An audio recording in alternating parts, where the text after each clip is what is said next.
Niente di così importante. Furti sì, in via Montecarso a Torre di Quartesolo ne avevano già vissuti, ma nulla di così organizzato.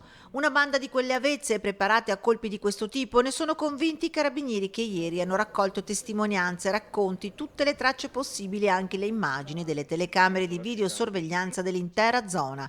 Una banda composta da più persone, meticolosamente organizzata, che non ha lasciato nulla al caso. Lo sbarramento di rete creato per bloccare l'accesso alla strada, le corde usate per bloccare le uscite dall'abitazione del fratello del titolare, vicina al laboratorio.